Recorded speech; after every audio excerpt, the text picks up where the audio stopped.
Good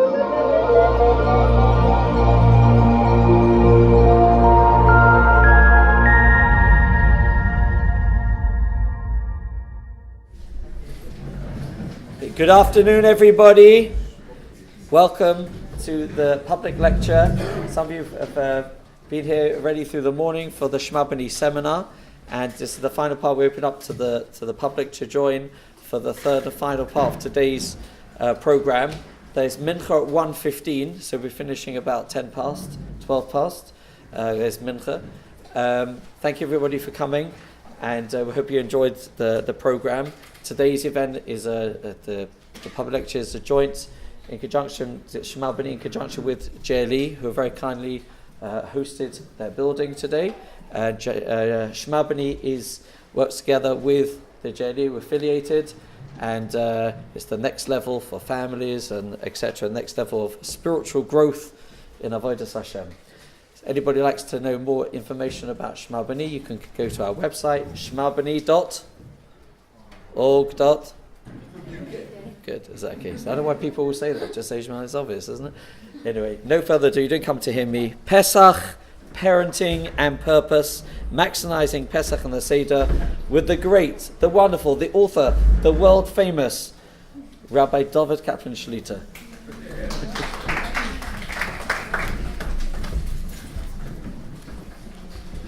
What time do we want to finish? 10 past 12 past. 10 past?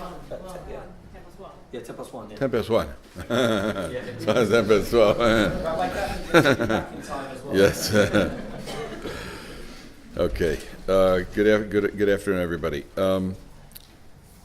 There was I want to speak about a little bit about Pesach, parenting. Somehow parenting comes up this time of year.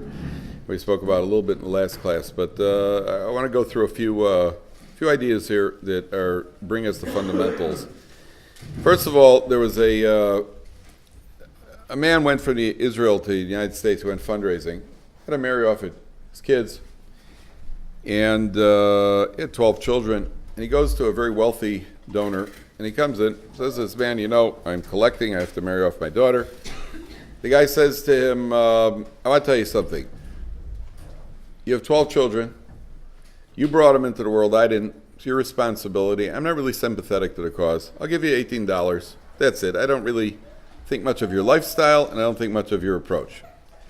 The guy says to him, okay, thank you very much. Could I just ask you a question? Sure. He says, what would your reaction be if Warren Buffett would offer you to be a partner with him? You get a partnership with Warren Buffett. What would you think? The guy says, I would grab it. He says, why? He says, well, if I became a partner with Warren Buffett, first of all, it would give me a lot of credibility with investors. I'd have immediate benefits, and it's certainly prestigious. Yeah, I would grab a chance to be a partner with Warren Buffett. So the guy says, the Gemara says there are 3 partners in every child. There's the father, there's the mother, and there's the Ribono Shalom. He says, I've had HaKadosh Baruch Hu as my partner 12 times. Don't you think that's a little more impressive than Warren Buffett? So I'd love to tell you that the story ends where the guy says, wow, that's really impressive. He writes about a giant check. I don't know if that happened. He might have also thrown him out. I don't know. But the guy's right. The answer is we have children, grandchildren in some cases, and a person understands that we have a responsibility to the Ribono Shalom. We have a third partner. There's the parents and there's a third partner. And the third partner is a senior partner. He's a majority owner. And therefore we have a responsibility when raising our children to do obviously the absolute maximum in raising them, and sometimes people have to understand that doing the maximum, ironically, may sometimes mean not doing. I was just asked by a father this morning about how to get his son to do certain things, and the answer to that was, don't do anything. Because there are certain times in life where sometimes a person has to be passive. It's the most difficult thing for parents. Many times it's the most difficult thing because you want to just let's do something. Let's do something. Anybody who's been involved in shidduchim, the Brisker Rav once said that people, when they have children especially who are involved in the shidduch process, so people they call this one, that one, the other one, they're calling 10 shadchanim, they're calling all over the place. The Brisker Rav says it doesn't help. The hishtadlus doesn't help. You have to do the minimum amount, but the more calling, the fact that you're making more calling doesn't really help. People do it because they feel like doing something. But in fact, and as a matter of fact, it doesn't really do anything. The only thing that does anything is making a minimal amount of ishtadlus and davening to the Ribono Shalom. My daughters were once, when my first daughter was in shidduchim, so that was one of the big words in the house. Those of you who get to that stage of life, you'll see when there's a daughter in shidduchim, so that's the word in the house. Everything is shidduchim. You're sitting at the table, please pass the shidduchim. Everything is shidduchim. And at a certain point, my two younger daughters, one was about 10, the youngest one was 7 at the time, and she says to the older daughter, what's shidduchim? The older daughter says, you don't know what shidduchim is. Shidduchim is you daven to Hashem and you get married. And I thought, adults ought to get that through their heads. That's what shidduchim is. So the first thing is that we have a responsibility to our children and to do the best job we possibly can. Now, there's a medrash that says like this. I want you to listen very carefully. There's a medrash that says that Cain and Hevel, the first murder in history, Cain kills Hevel. So the medrash says, what were they fighting over? You'll read the Chumash. The Chumash says, based on the story, the Chumash, he was jealous that he brought offerings, and he was jealous that his offerings were. It says the jealousy caused him to lose control, and he kills murders his brothers. A medrash that says that they were fighting over who is going to have the privilege of having the Beis HaMikdash built in his portion of the world. That was the fight. Could you imagine such a thing? Could you imagine the Beis HaMikdash? Why do you want the Beis HaMikdash? Because that's where the sacrifices are brought. That's where you serve HaKadosh Baruch Hu, and you're fighting over such a thing? So just ask anybody who's ever been in a shul. Could you imagine such a thing? You ever see two men have a little squabble over who gets to daven for the Amud because they have yortzeit? Could you imagine such a thing? Or saying Kaddish or any of these other things? So Cain and Hevel both want a base. They're fighting over the Beis HaMikdash to the point they just killed somebody. The sacrifice of the Beis HaMikdash is not supposed to be humans. We are against human sacrifice. And he goes and kills him over the privilege the Medrash says because he wants the Beis HaMikdash in his portion. And we would think, it doesn't happen. It happens all the time. Some of you might remember there was a classic movie called The Bridge Over the River Kwai. You remember that movie? A brilliant, one of the best movies ever made, and one of the rare movies I actually understood. And I just remember the theme of the movie is the theme that I've used many times in Yiddishkeit to describe certain situations. If you remember, the movie is about the Allies are captured by the Japanese in World War II, and the Allied prisoners of war, and the Japanese make them build a strategic bridge over this river Kwai. And the head Allied officer, which is played by Alec Guinness, who's one of yours, he gets involved in building this bridge. And what happens is, he gets so focused on the bridge, he builds it fast and well, and his men are looking at him like, hey, there's a war going on. Try sabotaging it, going a little slower, and he gets totally focused on the bridge, and he loses sight of the bigger picture. He forgets the fact that there's a war going on. All he's thinking about is the bridge. And I've developed an expression, when I see certain behavior, and sometimes I'm guilty of it myself, I refer to it as bridge over the river Kwai syndrome. Because sometimes you find a person, for example, the person who's told that he can't fast on Yom Kippur. So what happens? Gets all upset. Can't fast on Yom Kippur. Are you serious? I have to eat on Yom Kippur? I don't understand. Why do you want to fast on Yom Kippur? Why are you fasting on Yom Kippur? You fast on Yom Kippur for one reason and one reason only. Because that's what HaKadosh Baruch Hu wants you to do. You're not fasting because it's a mitzvah. You're fasting because that's what HaKadosh Baruch Hu wants you to do. Well, right now, if HaKadosh Baruch Hu wants you to eat, so then you're going to eat on Yom Kippur. I have to fast on Yom Kippur. That means you're lost sight of the bigger picture, and all you're focused on is one detail. And that one detail, that's why sometimes you may get jostled. Does that ever happen to you, gentlemen? On the way to kiss the Sefer Torah, you get elbowed or pushed out of the way. Who's somebody who has forgotten why it is that he wants to kiss the Sefer Torah. He's going to kiss the Sefer Torah because he's trying to show his affection for Hashem, right, or for the Sefer Torah. And while he's at it, he happens to tackle you and get a red card on his way to kissing. That means he's lost sight of what's going on in the bigger picture.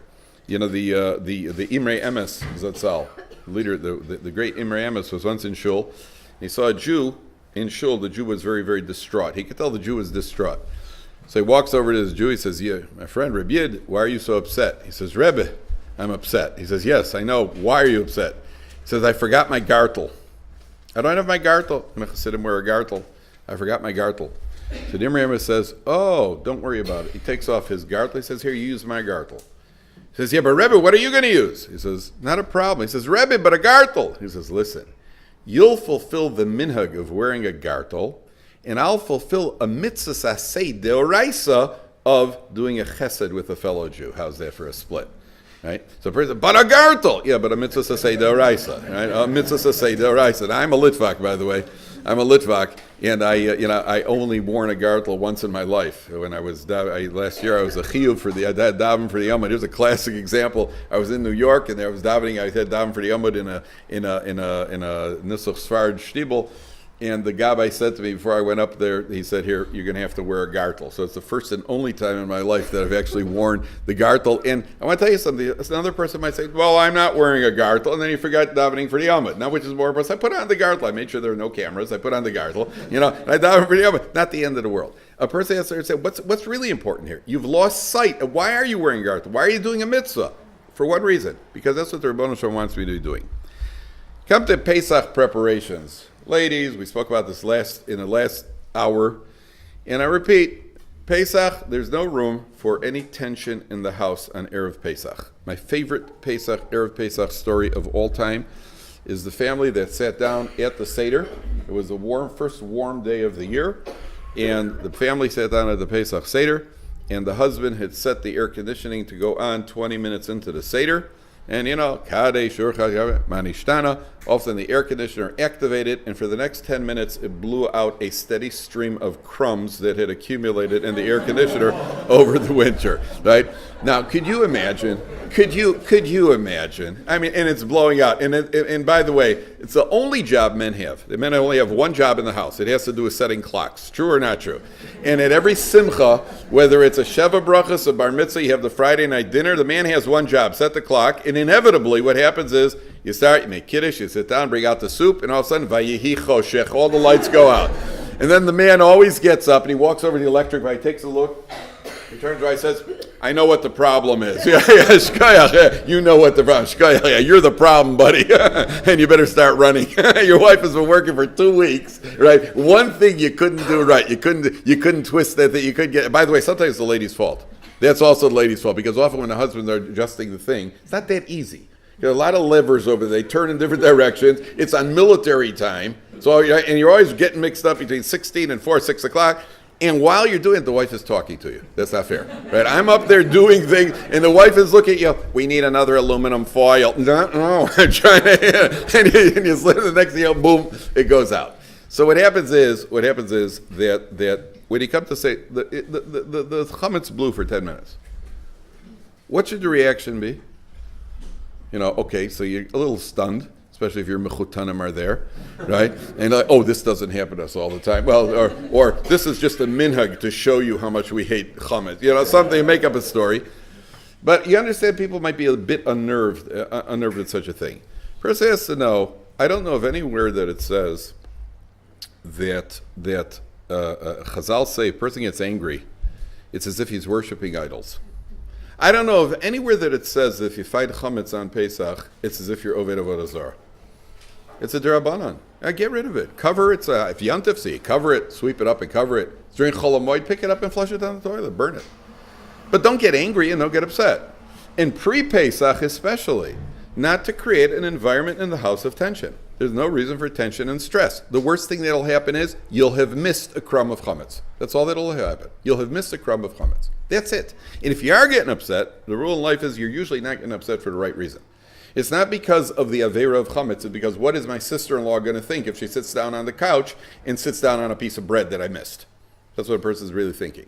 And therefore, there's no reason you got to keep that tension out. And if you do get tense, and you get upset, and you bring unpleasant in the house, then you are suffering from the bridge over the river Kwai syndrome. That means you've lost sight of the bigger picture of what we're trying to achieve over here. I have a minhag at home after I do the bedikas chametz.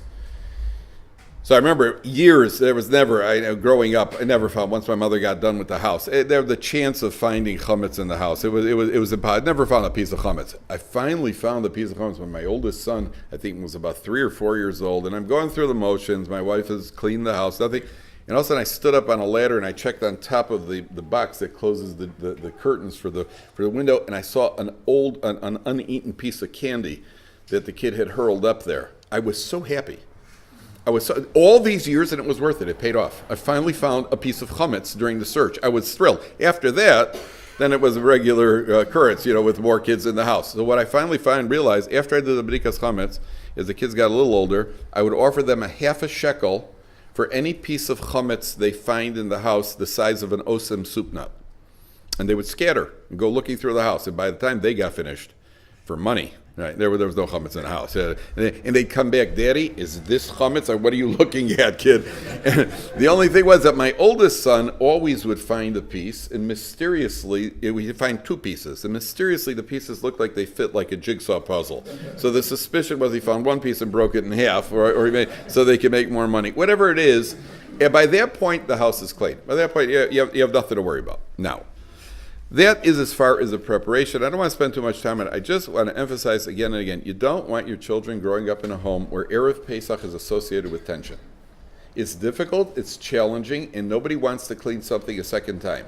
Rabbi Yitzchak Zilberstein, the big Rav Elyashiv's son-in-law, his wife, Zichron Livracha, Erev Pesach, a pauper walked into the house, a crumb-laden pauper knocked on the door on Erev Pesach, and she invited him into the house and sat him down and made a meal, and he's got dripping crumbs all over the place. And the children said to her, afterwards, he left, Mommy, why did you do that? She says, because it's a mitzvah to clean the house of chametz, and it's also a mitzvah of hachnasas orchim. And if it's a mitzvah of hachnasas orchim, what makes you think that mitzvah is bigger than this mitzvah? I once spoke at a Sheva Brachas in Israel. Years ago, there was a Sheva Brachas a couple made 3 days before Pesach. You got a Sheva Brachas, and everybody got up and they spoke about what tzaddikim the couple are to allow a Sheva Brachas, a chametz Sheva Brachas, 3 days before Pesach. When I got up, I only said one thing. It's a wonderful thing, a week before Pesach, the chassan and the kala to see a husband and wife who are actually on speaking terms 3 days before Pesach. It was a beautiful, beautiful thing. And therefore, that should not happen in the house. It should not get to the point where there is so much stress and so much tension. Now, Chazal say, I want you to listen very carefully, an unbelievable idea that a friend of mine, Menachem Goldberger from Denver, from Rav in Baltimore, who sent me, based on the Bnei Yisachar, one of the great Hasidic commentaries. It's such a magnificent thought in Yesod in raising children. Torah says that Yaakov Avinu calls in, Yosef brings Ephraim and Menashe to Yaakov Avinu. And when he brings in Ephraim and Menashe, Yaakov Avinu puts out his hands, and he crosses his hands over, because Yosef brought Ephraim to the left side, and Menashe, the older son, he brings him to the right side. And Yaakov Avinu felt that Ephraim deserves the more potent bracha, whatever it means that the right hand is more potent than the left, without going into it now. Yaakov Avinu, sikel es yodov, he puts the right hand on Ephraim and then puts the left hand on Menashe. So the commentaries ask the obvious question, which is, instead of crossing your hands, why don't you just tell the boys, do you mind switching places? Right? Wouldn't that be more logical? Instead of doing this, so just tell them Ephraim and Menashe get to please switch places.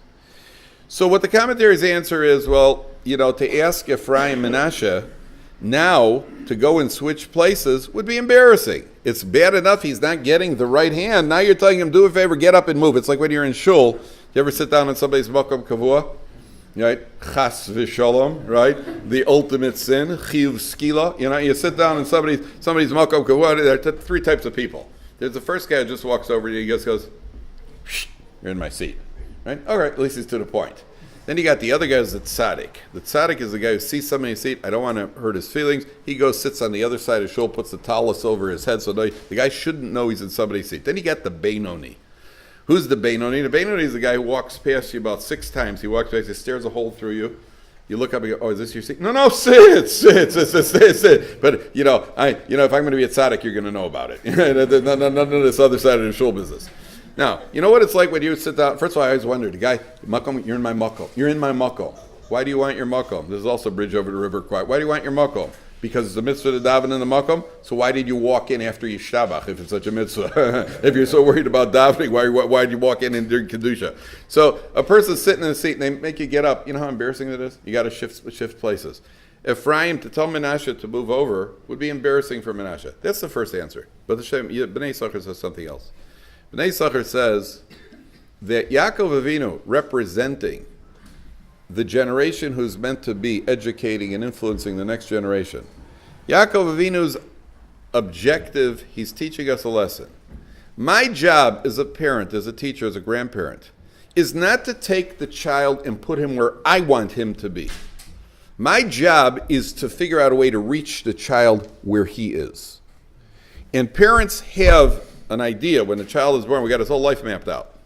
We know exactly what he's going to be. It's like the woman who's walking with her children. The guy says to her, "Excuse me, ma'am, Jewish mother's walking. How old are your kids?"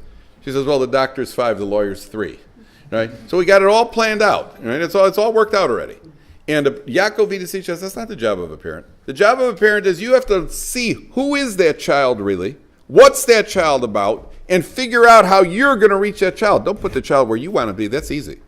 For parents, it's easy at that stage. Later on, it becomes hard if you do it that way.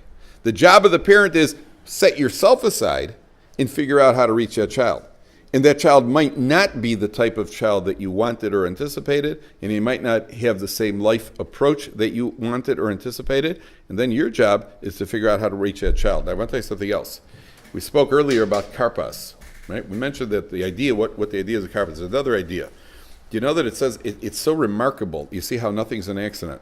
Because it says that when Yosef HaTzadik went to meet, when Yaakov Avinu brings Yosef HaTzadik, and he gives him the cloak. What material is that cloak made out of? What does Rashi say? Karpas. That material is made out of karpas. Isn't that interesting? And Chazal say that a person should never favor one child over the others. Who do we learn it from? Yaakov Avinu and Yosef. Because of 2 sellas, whatever, it's a denomination, 2 sellas worth of karpas, of silk or whatever it was made out of, that Yaakov Avinu favored Yosef, that brought about the entire downfall, or the entire spiral downward, where the Jews end up in Mitzrayim. As a result of what? Because Yaakov Avinu showed favoritism to Yosef. So what's it called? The material that started the trouble? The material that started trouble is karpas. Isn't it interesting? You sit down at the Pesach Seder, you have 4 sons. Every parent has 4 sons, even if there's only 1 child. Because children are made up of 4 parts, adults are made up of 4 parts. We all have all of these parts in us. You have 10 children, you have 2 children, there are 4 sons. There are 4 sons at the Seder. And as a parent, it's always easier, not only that, we'll even say something that people don't like to hear. We love our children equally. We might like them a little differently. Some children you might like a little more than the others. The child who's selfish and thinking about himself and always making a tumult, it's difficult to like that child. You love him, but it's very difficult right now to like him. The child who's the goody-goody and is the good neshama and he's just always helping people, he's a likable kid. What can I tell you? He's likable. And as a parent, you might go through stages. You love them all. But right now, it's having a little trouble liking him. And the father is told, you're sitting at the Seder, you got 4 sons at the Seder, karpas. Just remember what that karpas did. Just remember what happened with that karpas. Don't show the favoritism. And it's the child who's the challenging child, that's the child who the most attention goes to or sometimes needs to go to. And that wasn't my idea. That wasn't my plan. That's not how I had it mapped out. Yaakov says, cross your hands. Seek elas yadav. Sink your intelligence into it and figure out a way how to reach that child. That's your job as a parent. I had a guy, a friend of mine is a Rav. In Eretz Yisrael, he's a posek. And he told me that it was Erev Pesach, and he gets a call. Young lady says to him, I'm a kala. I just want to know, I'm going to meet my chassan over Pesach. I want to know if certain face, lipstick or cosmetics, whatever is a kosher Pesach. So he gave the answer, whatever the answer was. Yes, no, whatever the answer was. Short while later, no, that's not a good idea. Short while later, his daughter walks into the house, and his daughter herself is a kala. And she says to him, Daddy, did you get a call about 15 minutes ago from a kala asking a shayla about cosmetics? He said, yeah, how do you know? She said, it was me. He says, why'd you call me? He says, listen, I've been asking you for about 3 weeks about these cosmetics, and you keep telling me, I don't know, I got to look it up. But I noticed when people call you up on the phone, you answer them immediately, the shilohs immediately. So I figure I need, listen, it's Erev Pesach, I need an answer already, so I called you up. Right? He told me the story himself. Now, he happens to be a wonderful, wonderful father, and he's the one who told me that parents have to create, is his expression, which I've used many times since. He says, your home should be turned into a warm bird's nest. That's what your home should be like. Children should feel they live in a warm bird's nest. Better food, but it should be a warm bird's nest, right? So he told me, and he's a wonderful b'chanach, wonderful father. A parent has to know that's what the children need. Your daughter's asking for you. Your daughter's calling. Your daughter needs you. Your children need you. And it may not be the way or the time or anything else. Person has to understand sometimes in life it requires crossing the hands and reaching those children exactly where they are. Now when you go to the Seder, years ago, my brothers and I, when we all had younger families, we were by my parents for the Pesach Seder. So I talk about the three of us, our families, a bunch of little kids running around. And at a certain point, I said to my younger brother, what is our objective at the Seder? What's our goal for the Seder tonight? And my brother looked at me. He said, survival, right? That was the goal, right? Which was very, very true at the time. So parents have to know that when you go into the Seder, you better go in with realistic expectations. Go be very realistic about what you're expecting at the Seder. Most kids, I heard about this. There's a man, he's a father. He's shopping in the kosher supermarket, and his kid is jumping around and he's touching things. You guys probably never do, right? He's jumping around, he's touching things, candy bars, pushing around with. And every kid jumps up, stands up in the wagon. He says, "Yankee, relax." And the kid reaches for a candy bar. He says, "Yankee, relax." And the kid goes in, he knocks something out. "Yankee, relax." And one of his friends sees him. He says, "Wow, I'm really impressed." A guy comes over and says, "Wow, I'm really impressed. I see how relaxed you are over there. That's unbelievable how relaxed you are with your son." He says, "My name is Yankee, right? And I'm Yankee." Right? The father has to remind himself, Yankee, relax, relax, just relax, because most things in life pass. They go through stages. You go to the Pesach Seder. One of the frustrations parents have expressed, both about the Shabbos table and the Pesach Seder, is, you put in all these preparations. I had a woman this morning that I was speaking to, this morning on the phone, a woman here in London who told me that last Shabbos she cried. She cried. She said, "Shabbos, my kids were just not doing Shabbos the way I want them to be doing Shabbos." And she cried. So she felt guilty. Not only she cried, she felt guilty about crying on Shabbos. So I told her, there's a medrash, relax, there's a medrash that says Rabbi Akiva used to cry on Shabbos. So he said to Rabbi Akiva, "Why Shabbos? Why I cry?" He says, "It feels good to cry. When you need to cry, it feels good to cry. It's my oneg Shabbos." Right? And so she said, "Oh, thank you." She started crying on the phone. She said, "Oh, thank you for telling me that." She started crying on the phone because she felt guilty about crying on Shabbos. So I said to her, and I've spoken to her on the phone from Israel as well, and I said to her, there's nothing to cry about. The problem here is not your children. The problem here is you've decided, you've got a predetermined idea of how you want Shabbos to look with your kids and how you want your Pesach Seder to look. That's the mistake, not the kids. The kids are doing everything right. The kids are kids. That's what children do. What would you like them to do? Learn Mishnayos and speak Aramaic. It doesn't work that way. Right? We'd all love children to just be involved in, all day long. It's, let's learn Mishnayos. It doesn't work that way. And the parents have to know at the Pesach Seder, you have to know, what are you going to achieve at the Pesach? Have a goal, have a clear goal before you get to the Pesach Seder. Because if you don't have a clear goal, invariably you're going to end up disappointed. Same thing with the Shabbos table. I tell parents with younger children, if you could get 5 good minutes out of your kids at the Shabbos table, before they start spilling wine on each other and before they can start walking away from the table, if you get 5 good minutes, it's a major achievement. What would you like them to do? Now, even more, Pesach is even more challenging. Because what happens is only once a year. And the parents are all tzahits. Parents are all worked up about, we're going to transmit the entire Masorah now to all of our children in exactly an hour and a half. We're going to transmit the whole thing right now. And you can't understand, why can't these kids get focused? And all the kids want to do is charosis experiments. It's a wonderful substance. And you're understanding, could you guys just for 5, just listen. Do you understand what's going on here? And the kid's not interested. He's a kid. And the same kid who can never sit for more than 10 minutes at a time on a good day isn't going to all of a sudden change at the Pesach Seder. He's not an adult. He's not focused like you are. And you've been learning too much Musar about how give over to Masorah and it's hitting the neshama at the deepest level. And the kid's sitting there like this, crumbling. Hey, matzah. It crumbles. And you're sitting there. Yeah, I had in Israel, I once spent 150 shekels a kilo on hand matzah. That's low end. That's without any chumras, without power chumras or power breaks. That's the low end. And I made a calculation. Matzah came out to about 35 cents a bite. Yeah, that's why it's called poor man's bread. Yeah. 35 cents. Came out 35 cents a bite. And I remember my 4-year-old was sitting here at the Pesach Seder, and all of a sudden I noticed he's crumbling matzah. And I'm like, hey, not that. Take mommy's jewelry, not that. So, and the kids are much more interested in that. They're much more interested. So parents, you're going into the Seder, and again, you end up with a bridge over the river Kwai syndrome. Because you're getting so focused on one thing. What's more important, the Seder or your children? You have to make up your mind in advance. This is about my children. My children should walk away from the Seder with me getting upset, with mommy crying, with a lot of tension. Then you've missed it. I would rather have a 10-minute Seder than have that situation. Drink your wine and go to sleep. I don't care. The worst thing is to create a situation where a child's going to go and have a negative experience at the Seder.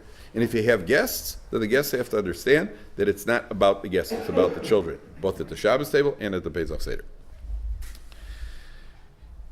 In the Haggadah, even more. The Haggadah says, it's a pasuk in Bo. The Torah says,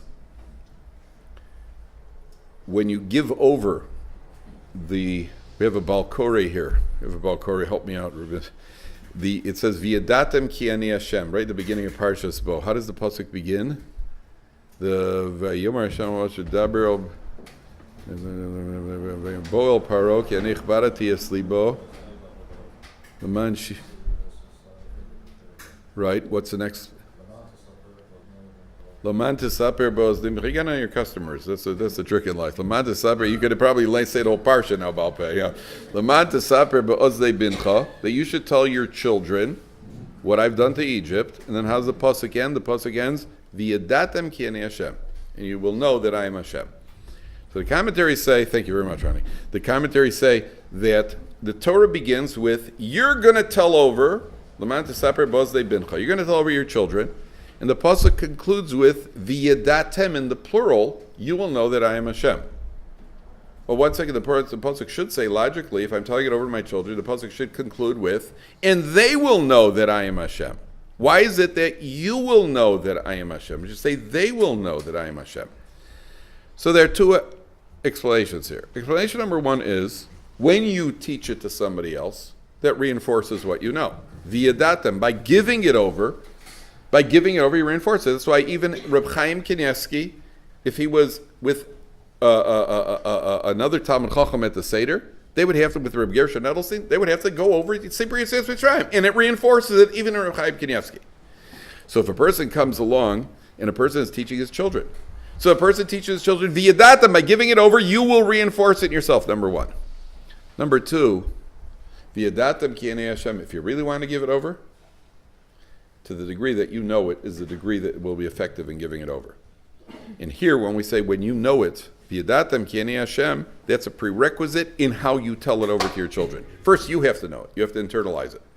And children have an incredible knack of picking up, are we real about this? Are we really real about this? Is this really coming from the right place? Is it coming, or is it something that I've been taught that I'm meant to be telling over to my children? And a person has to know, to the degree that you're real about, and I don't mean about the information and the knowledge, the degree that you're real about your Yiddishkeit is the degree that the children are going to absorb it. If we mentioned once, I think the last time I was here, some of you may remember, but probably not. If you look in the Torah, remarkable phenomenon. Take a look at the life of Avram Avinu. Avram Avinu, you see that he talks to Paro, and he talks to Sarah, and he talks to Lot, and he talks to Avimelech. Talks to Ishmael. Talks to Hagar. There's one person in the Torah you don't find Avram speaking to. Certainly not in the beginning stages. Who is it? Yitzchak. Never see Avram Avinu speaking to Yitzchak. Isn't that incredible? Yaakov Avinu, Avram and Sarah, they waited all those years. They finally have a Yitzchak. You'd think the Torah, Mode'ani, and say Shema with him at night, and talk about. And the Medrash says that Avram and Yitzchak learned in yeshiva together. So they obviously spoke many times. And I'm sure the Avram spoke to Yitzchak all the time. Yet it's never recorded in the Torah, except for once, twice, 2 psukim. Where is it? On the way to the Akedah. Isn't that nice? First time you see him speak, hey, what's that knife for, Dad? And twice he speaks that when he's about to shech them. No accidents, no coincidences. And both times when he speaks that, what does he say? Bini, my son, a term of affection, a term of endearment. If Avram Avinu isn't speaking to Yitzchak, yet he's educating Yitzchak. That means, how did he educate him? How did he educate him? By example. That means Yitzchak sees in an Avram Avinu, he's playing for keeps. If you see, by the way, even more than that, do you know that it says when Avram brought in the guests, so Chazal say, whatever Avram Avinu did by himself for the guests, HaKadosh Baruch Hu did for Klal Yisrael. Whatever Avram Avinu did through an agent, HaKadosh Baruch Hu did through an agent. So it says he told somebody, bring water. Yet Rashi says, why was he sending somebody else? It was Yishmael. And Rashi says, when he sent Yishmael for the calf, Kidei lechancho b'mitzvahs. He was being mechanech Yishmael. And Reb Moshe Feinstein understands that applies to the water as well. He's sending Yishmael in order to train him to do mitzvahs. And what ends up happening? As a result of that, the Jewish people get the water through a shliach. There's an implied criticism of Avram Avinu at some subtle level over here. And as a result of it being done through a shliach, Moshe Rabbeinu hits the rock, he doesn't go into Eretz Yisrael. Calamity. What's wrong? I mean, Avram Avinu did it to train Yishmael. What did he do wrong over here? And the answer is? The answer is that's not how you train children. You don't train children by having them do it. You train children by having them see how you do it. When children see how you do it, that's chinuch. Chinuch is not getting kids to do it. That's control. Obviously, you have to get them to do a certain amount. You have to get a little bit. But the parents sometimes think if you make the kid say the whole benching, that'll train them how to bench. And how does a mother bench? Right? Women have taken on the role of Klal Yisrael. The women are the bench patrol. That's why I go the way. Did you bench? Bench, bench, bench. Chaim, did you bench? Yissi, did you bench? Avi, did you bench? Which is good. That is your job. Right? Mommy, I didn't eat bread. That's okay, bench. Just bench. You didn't bench, yes, bench, bench, bench. That's the job of the wife. Which is wonderful. Which is wonderful. There's only one problem. Only one problem. How does a mother bench? Not your mother, the from Jewish mother. We should put out a guide with colored pictures for children. You know,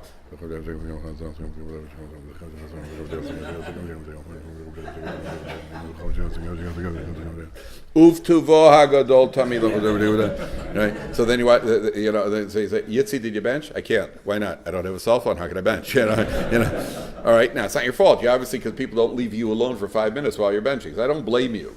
I'm only using that as an example. The father who's in shul and he's telling his son not to talk. He's pointing to the sitter. Then he turns to his friend and he talks. Right? So what did his son learn? What did his son learn? Son learned, I can't wait to be a daddy. Right? When I'm a daddy, I'll do like that and then turn to my friend and talk at the same time. That's what the children see.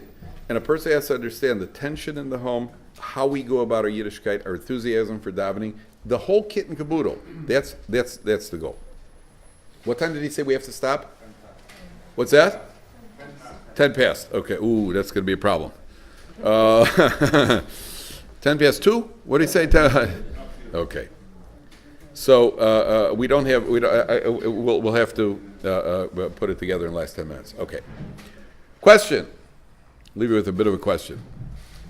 Why is it that there's questions and answers at the Seder? The whole Seder is a form of questions and answers. It starts with Vanishtana. Why are there questions and answers? And the answer to that is, there's a Gemara that says, Rabbi Alexandri called the people over. He said, Man boy chaye, man boy chaye. Who wants life? Who wants life? So everybody crowded around him. Give us life, give us life. So he said, okay, Mia isha chafetz chayin. Pasuk says, you want to live? Nitzor lashon chamer, guard your tongue from saying lashon hara. Wow, unbelievable. Wow, terrific. There's only one problem. Only one problem. They knew that pasuk. They said Tehillim. Why is it that, what do you call it? What was so profound over here? What was so profound? They've seen that they said Tehillim a million times. They have the women's Tehillim group, and they have the men's Tehillim group. The women say the whole Sefer, the men say one kapitel, whatever it is. But they're all terrific, wonderful. So what was it? What's the big chiddush over here? What did you do over here? The answer is that you can say something a million times and still not have absorbed the lesson until somebody challenges you. Somebody wakes you up, asks you a question. Who wants to live? Me! Say Tehillim. oh, that? Yeah, that's it. That's all it takes. Don't speak Lashon Hara. Really? Wow. It had an impact. It goes in deeper. A person understands that if you ask it in question form, as Rav Feldman told us years ago, when your mind is irritated, that's when you're able to absorb information. One of the best techniques to use at the Seder is the element of surprise. That if you could create a situation at the Seder where you create a question, whatever the situation is, then the people sitting there, the younger customers and even adults, will then absorb what's meant to be absorbed at the Seder. By the way, that's why there's so many dayan. People ask, why are there so many dayanus at the Pesach Seder? It's not because it's got to fit the song. That's not the reason, right? Why are there so many dayanus at the Pesach Seder?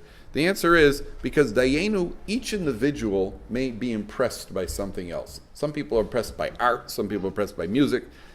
This half of the room is impressed by sports, right? Everybody's impressed by something else. You have different nisim that happen to Klal Yisrael. What speaks to you? What speaks to your neshama? What speaks to your neshama? Each person may be impressed by something else.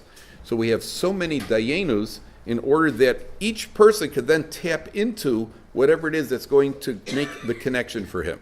Now, there's a Gemara that says like this. And parents, please try to absorb this. The Gemara says there's a man called Zikno Shel Rebbe Preda. Zikno Shel Rebbe Preda means Rebbe Preda's ancestor. Rebbe Preda's ancestor was once walking and he saw a skull in the gates of Yerushalayim. Gemara in Sanhedrin, he saw a skull. And he takes the skull and he tries to bury it. So he buries the skull and the skull pops itself out of the ground. So he takes the skull and he buries it again. And it popped itself out of the ground again. So what does he do? He takes the skull and he brings it home. And he wraps it up and he puts it in a box. And one day his wife finds the box. I guess she was cleaning for Pesach. All men know, by the way, just a piece of advice. Anything that you expect to keep on your physical person on Erev Pesach, because they throw out everything. You know, they kind of put on that old skirt that they wore in high school, stand there at the doorway chewing gum, and then they go on a search and destroy mission, you know, and everything. If it's there, it's gone on Erev Pesach. So anything you need, like, can you please not throw that out? That's my wallet. Well, then get it out of here. It's chametz, and just get it under your. So she's cleaning out. All of a sudden, she finds She finds a skull. So what does a woman do? She finds the husband's got a skull in the drawer. So she calls and goes to her neighbor and says, I was looking through my husband's drawer. I found a skull. So the neighbor says to her, oh yeah, that's the skull of his first wife. He can't forget her, and so he kept her skull as a moment, a token, something to remind him of his first wife. I mean, what else could it possibly be, right? Now, we don't even know that he was married previously, right? But you saw the lady next door. She must know. So the wife says, well, I don't want him thinking about his first wife, so she burns the skull. That's what the Gemara says. I had a question on this Gemara. I don't understand. So first of all, I don't know about you. If I saw a skull on the street, chances are I would move away, not because I'm a Kohen, but assuming I wasn't. If I saw a skull, and a skull gives me the heebie-jeebies. If I buried the skull and it popped itself out of the ground, I certainly would move away from it, right? And I certainly wouldn't try it a second time. And if it did pop it out a second time, I certainly wouldn't bring it home. Right? I got other things I'm interested in, not skulls. And so, question number one. So I don't understand, where does he get? Number two, the Gemara describes him as Zikno Shel Rebbe Preda, Rebbe Preda's ancestor. Do you know who Rebbe Preda was? Rebbe Preda is the legendary teacher. He had a disciple who was so thick, he never understood the lesson until he taught it to him 400 times. So I always wondered, where did Rebbe Preda get that kind of strength to keep on trying with that disciple? Perhaps he gets it from an ancestor, genetically transferred. If you have an ancestor who doesn't give up with a skull, so you have a grandson who also doesn't give up with a skull. My grandfather was willing to put in the time. I will put in the time as well. It's a very important lesson here for parents. The lesson for parents is don't give up. Don't give up. No matter what's happening. No matter what's happening, no matter how frustrated you get, that's all part of the game. That's what HaKadosh Baruch Hu wanted. That's why he gave us those children. He gave you the children because, you know what? I had a plan. It was going to be easier than this. This wasn't what my plan was. And HaKadosh Baruch Hu says, yeah, but it's my plan. And therefore you have those children. HaKadosh Baruch Hu is your partner. And he wants you to deal with those children the way he wants them to be dealt with, not the way you necessarily want to be dealt with. And finally, obviously, there was a Rav once went to France, and he gets to a shul, and he sees this shul. He sees a Jew davening. And this Jew is shaking during davening. He's like on a jungle gym, and he's just davening and shaking. He's all over the place. And this Rav is watching him. And after he finishes davening, the Rav says to him, he walks over, he says, excuse me, Rabbi Yida, I was enchanted by your davening. I'd like to ask you, why were you so energized? He says, look, I'm a simple Jew. When I was a little boy, my mother called me in the kitchen, and she took a pitcher and she filled it with water and she put it on the table. And she filled the pitcher to the top. And she said to me, Yaakov, watch this. And she shook the table and some of the water spilled over. She said, Yaakov, this pitcher is the Ribono Shalom. This pitcher is HaKadosh Baruch Hu. And we say about HaKadosh Baruch Hu, Hashem is a kel malei rachamim. He is a God who is full of mercy. Our job is to figure out how to shake it so that some of that mercy spills over onto us. He's a kel malei rachamim. He says, Rabbi, I don't understand the words. They're too sophisticated for me. I don't have my kavanah. I don't understand what I'm saying when I'm davening. But I figure if I move around a lot during davening, maybe I'll shake some of that rachamim out of the jug. So a parent has to know that at the end of the day, we make the efforts and we try, but it can be said, and we're not paying lip service. We mean it genuinely. It doesn't go without siyata d'shmaya. I've seen people who have succeeded where there was no logical reason they should have succeeded, and I've seen people who have been disappointed where there's no logical reason they should have been disappointed.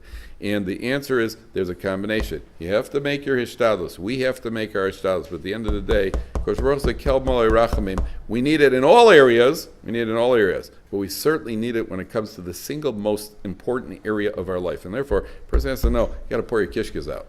You got to pour your kishkas out in davening. It's got to be a tefillah before. It's got to be a tefillah during. It's got to be a tefillah all the time. For children, that they should be successful, that a person should be successful in doing the thing that is the most important thing in a person's life. Because Baruch Hu should help us all. We should have siyata d'shmaya, we should have the nachas that we're looking for, and everybody should have a chag kosher v'sameach. Thank you.